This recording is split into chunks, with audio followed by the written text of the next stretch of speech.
दिल्ली के मुख्यमंत्री आदरणीय अरविंद केजरीवाल जी ने एक ऐसा चौंकाने वाला सच देश के सामने रखा है जिसको सुनकर आप हैरान हो जाएंगे, जिसको जानकर आप परेशान हो जाएंगे कि देश का प्रधानमंत्री अगर इस तरह से देश की संपत्तियों को, देश के खजानों को एक ही व्यक्ति के नाम पर नीलाम करने जा रहा है तो इसके पीछे उसकी मंशा क्या है? इसके पीछे एकमात्र मंशा है कि दरअसल ये जो अडानी का सारा घोटाला है, ये घोटाला नरेंद्र मोदी का घोटाला है। पैसा इस घोटाले में नरेंद्र मोदी का लगा हुआ है।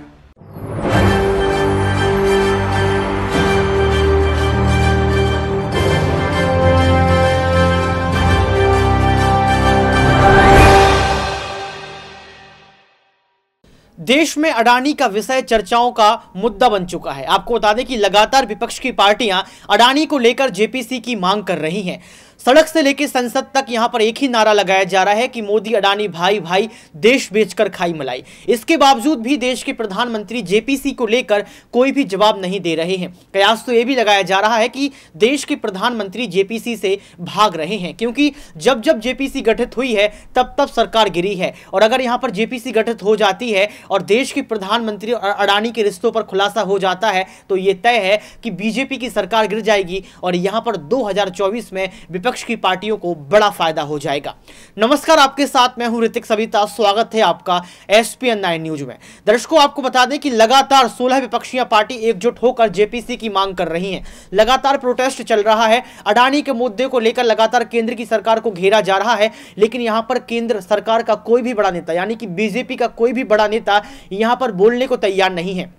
अडानी के रिश्तों को लेकर बोलने को तैयार नहीं है। यह बताया नहीं जा रहा है कि आपने क्यों पाताल से लेकर आसमान तक सब कुछ अडानी को भेज दिया, जो बड़ा आरोप संजय सिंह ने लगाया है। लेकिन दर्शकों, ये समझना पड़ेगा, ये जानना पड़ेगा कि आखिर क्यों यहां पर संजय सिंह हमलावर हैं अडानी के मुद्दे को लेकर। पहले आप खुद सुनिए।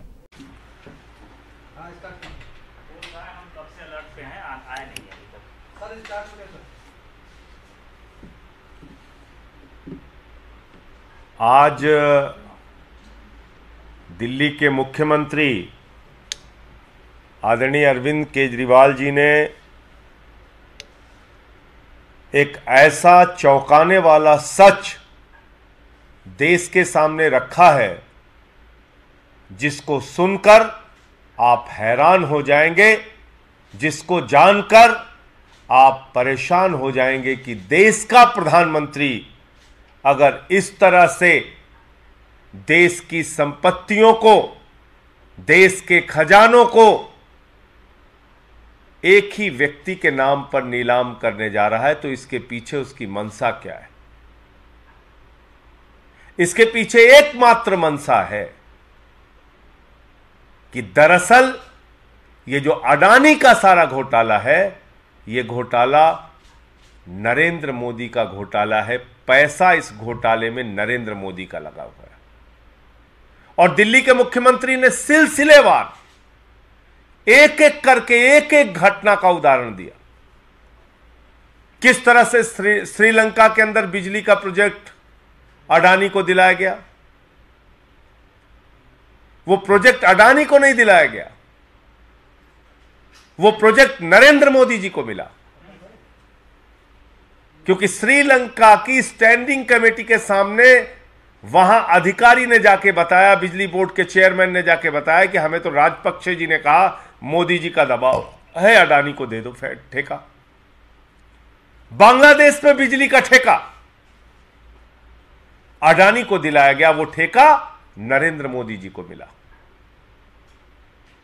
देश के 6 एयरपोर्ट नियम बदल के अडानी को दिए गए, वो 6 एयरपोर्ट, उसके ऊपर कब्जा। देश के सारे एयरपोर्ट्स के ऊपर जो भी व्यापार है उस पर 30% कब्जा अडानी का है, यानी कि नरेंद्र मोदी जी का है।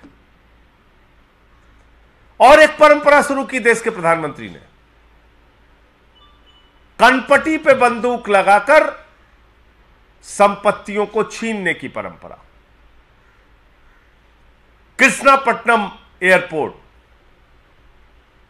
कृष्णापट्टनम सीपोर्ट, वो मिल गया अडानी को। पहले सीबीआई का छापा होता है, ईडी का छापा होता है, फिर अडानी को। जीवीके पे छापा होता है, फिर एयरपोर्ट अडानी को। एसीसी पे छापा होता है, फिर एसीसी सीमेंट अडानी को। तो ये सारा कुछ अडानी को नहीं है, ईडी का, सीबीआई का इस्तेमाल करके ये सारा का सारा व्यापार, सारी की सारी संपत्ति नरेंद्र मोदी जी अपने नाम पर कर रहे हैं। और उनकी मंशा है कि दुनिया का नंबर 1 अमीर बनना है, क्योंकि अडानी तो नंबर 2 तक पहुंच पाया था, उसके बाद ये हिंडनबर्ग की रिपोर्ट आ गई, नीचे चला गया। ये सारा का सारा पैसा देश के प्रधानमंत्री नरेंद्र मोदी का लगा है इस घोटाले और जांच, इस भ्रष्टाचार में। और अगर इसकी जांच होगी तो इस अडानी के घोटाले में देश के प्रधानमंत्री नरेंद्र मोदी जी फंसेंगे, क्योंकि ये सारा का सारा पैसा उनका पैसा है।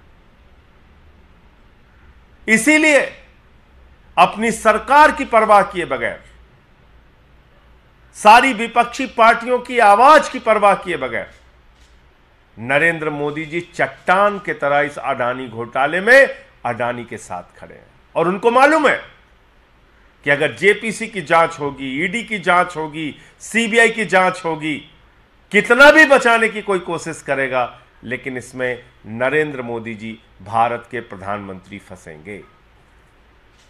देश में कोयला की खदानें, लगभग 2800 करोड़ रुपए का कोयला सौगात के रूप में हर साल अडानी को दिया जा रहा है। और 30 साल तक, अगर आज के कोयले के हिसाब से भी दाम मान लिया जाए, लगभग 1 लाख करोड़ रुपए का कोयला अडानी को दे दिया गया।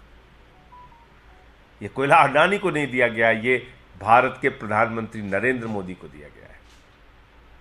तो अब इस देश के लोगों को सोचना होगा, जो बात आज दिल्ली के मुख्यमंत्री ने की, अरविंद केजरीवाल जी ने की, कि आकाश से लेकर पाताल तक नरेंद्र मोदी जी सब कुछ अडानी को क्यों दे रहे हैं।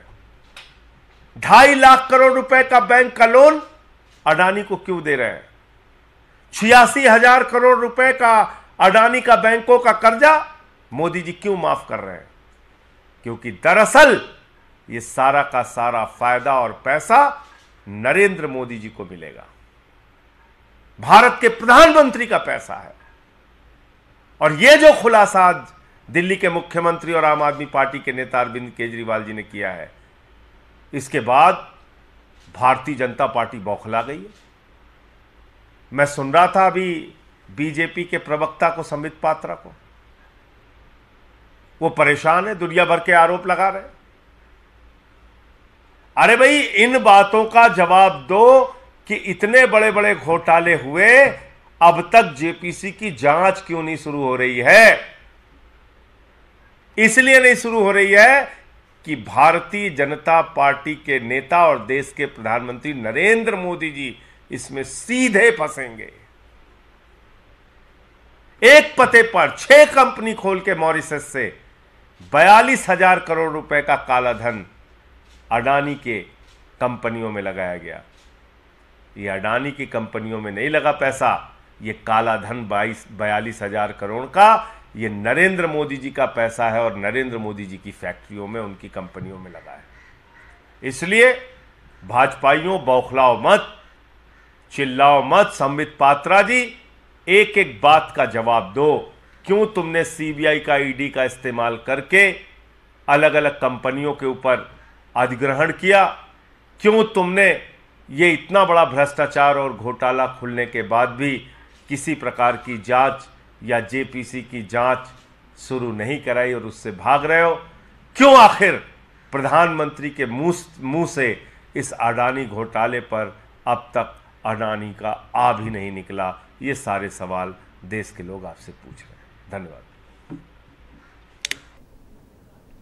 तो सुना आपने इस वीडियो को सुनने के बाद आपको पता लग गया होगा कि किस तरीके से यहां पर जो है बड़ा खुलासा कर दिया गया है अडानी के मुद्दे को लेकर। और जेपीसी की जो एक गठित टीम बननी चाहिए उसको लेकर केंद्र की सरकार नहीं बोल रही है। लेकिन दर्शकों, मैं आपसे पूछना चाहता हूं, क्या सुप्रीम कोर्ट का अंतरिम फैसला जेपीसी हो सकता है? सेबी की रिपोर्ट्स में क्या कुछ निकल सकता है? लेकिन जाते जाते एक सवाल और भी मेरा आपसे रहेगा कि अगर जेपीसी गठित होती है तो क्या सच में केंद्र की सरकार गिर जाएगी? कमेंट बॉक्स में आप जरूर बताएं। आज के लिए सिर्फ इतना ही। देखते रहिए SPN9 न्यूज।